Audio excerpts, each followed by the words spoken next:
Donald Trump is repeating his threat to let the free trade deal with Canada and Mexico expire.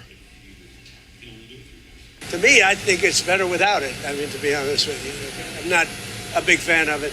We do better without an agreement. Do you want to just leave it in rolling? I would rather leave it unsigned. I'd rather have it terminated. I would rather not have the agreement, but I may sign it. Right. But we do better as a country if we don't have an agreement. So are you thinking of? Yeah, I'm thinking about maybe we won't be able to make a deal. I would rather not have the USMCA. I would prefer not having an agreement, but I'm open to doing it. We'll see what happens. The Trump administration has until July 1st to say whether it wants to extend the trade deal. Canada and Mexico have already said yes, and Mexican negotiators have started talks with Trump's team. Trump did not hold a formal one-on-one with the Prime Minister at the recent G7 summit, though Mark Carney says they did speak a number of times. Trump's chief negotiator met on the summit sidelines with the Canada-U.S. Trade Minister. We are glad to have in the studio with us today Erin O'Toole. Many people will know him as the former leader of the Conservative Party, now a member of the Advisory Committee on Canada-U.S. Economic Relations. Good morning. Morning, David. Okay, we've heard Donald Trump, we've heard the U.S. president. Do we just sit there and go, oh, this is his play at negotiation? We should. Yeah. I've often used, I'm a Gen Xer, I use the Star Wars analogy. Go on. Stay on target. Remember Okay. Gold 5 when they were going into the Death Star?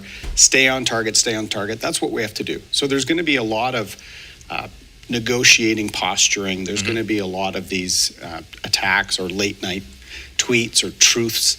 We have to focus on jobs and getting tariffs down and making sure that the Americans know that CUSMA is just as good for their economy and getting costs down as it is for Canada. So as we approach July 1st, and even afterwards, I think we're going to have to ignore some of the attacks or slights and focus on the sectors where we can help the Americans and where they can help us and make a real deal.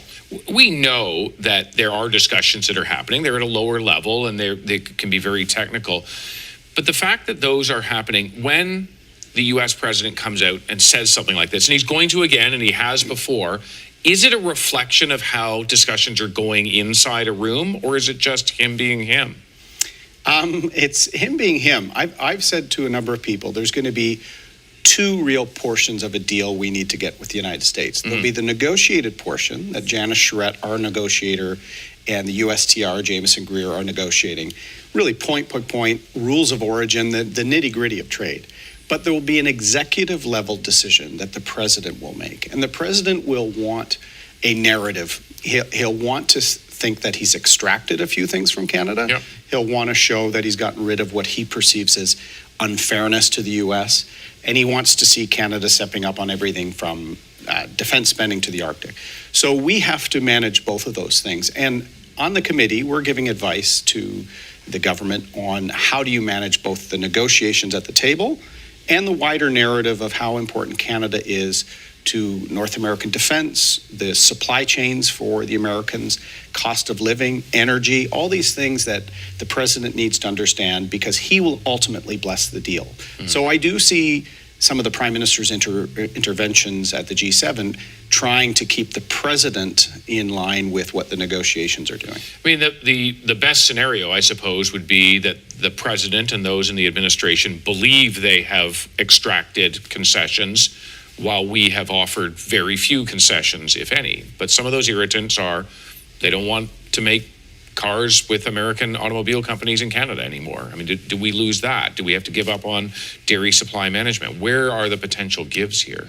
Well, you hit it, David. We need to let the president feel he's extracted a win, but it's actually not a loss for us. So I use energy as an example often. You know, our oil and gas can actually help the Americans with energy security, with costs, get cost of living down. So Keystone XL always comes up with the president. But on auto, the auto industry and the supply chains for steel and aluminum are also being used for defense. The U.S. are behind China on shipbuilding, and that's been a real issue for 10 years in Congress. Those same supply chains, why break them up? They can help make a competitive auto industry. They can also help the U.S. with some of its rearmament for defense. Our critical minerals can help with military need and with electrification. So we have to sell ourselves a little bit more strategically. I was there under the Trudeau attempts at CUSMA, and we didn't manage that executive relationship with the president well.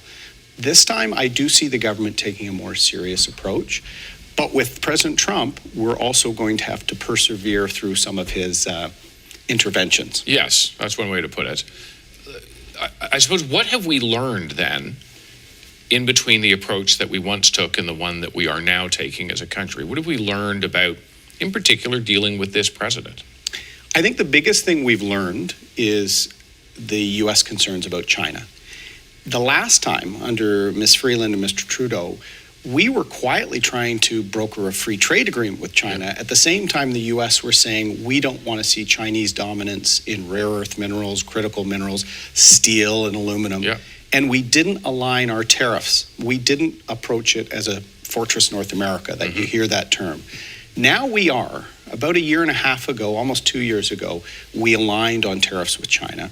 So the one thing Prime Minister Carney has to be very careful on, and you saw him talking to the president about this in France. Chinese EVs. The Chinese EVs. We're finally in line on a North American approach to what we see as disruptive trade practices from China on what the president now calls critical minerals, metals, steel and aluminum.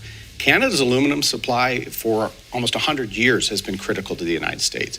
So we can't, because the U.S. is pushing us away. They have a tariff on it. They have a tariff on it, and it's causing aluminum shortages with the Strait of Hormuz crisis as well. So I think we have to realize that some of these initiatives the Prime Minister is looking at with China may have to be tossed in the negotiating discussion on CUSMA, because the U.S. relationship is critical to our economy.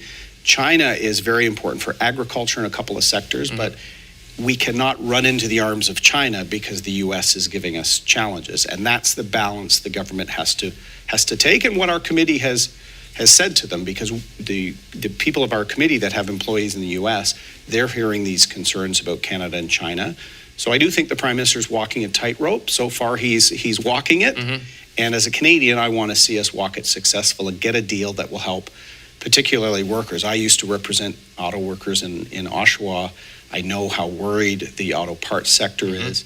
So we need a deal, and I think we're putting forward both the negotiation table and the relations with the president to get one. Erin O'Toole, good to see you. Thank you very much. Thank you, David.